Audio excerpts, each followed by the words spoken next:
তেল গেলে ফুরাইয়া, বাতি যায়নি পিয়া, কি হবে আর কান্দিয়া। মানে গ্রামে তো লোডশেডিং একদম নাই,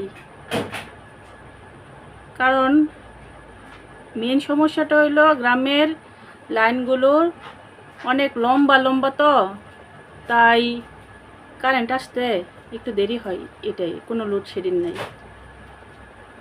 আপনাদের এলাকায় কি অবস্থা?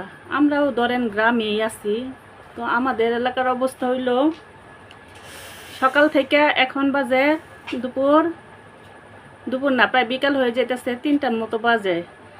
তো এই পর্যন্ত কারেন্ট অলরেডি মনে হয় কয়বার গেছে দিবা?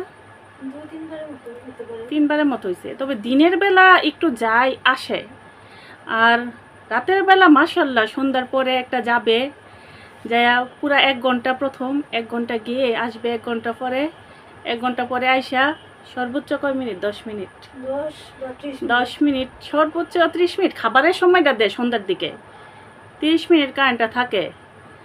আবার তারপর ওই 30 মিনিট থাকার পরে আবার যাওয়ার পরে আবার মনে করেন আসবে 1 ঘন্টা পরে, আস্তে আস্তে প্রায় 10:30টার দিকে আসবো না, 10:30টার দিকে আসা, ওই সময় একটু লং টাইম থাকবো, 11:30টার দিকে একটা যাওয়া দিব, যাওয়া দেওয়ার পর মানে যাইবো শ্বশুর বাড়িতে, আসবো রাত 1টার সময়, 11:30টা থেকে।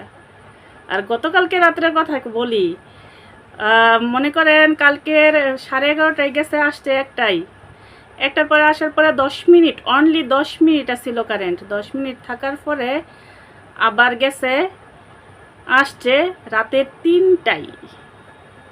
3টায় আসার পরে তারপর আবার ছিল 10 মিনিট, অনলি 10 মিনিট পরে যখন ফজরের আজান দেয় 4:30 বাজে, ওই সময় মনে হয় একটু আসছিল আয়সা, তারপর হ্যাঁ ওই সময় একটু আসছে আয়সা টেসা, আবার নাই। তো কারেন্টের তো সময়, এটা লোডশেডিং না, এটা হয়েছে সমস্যা কোন জায়গায় জানেন?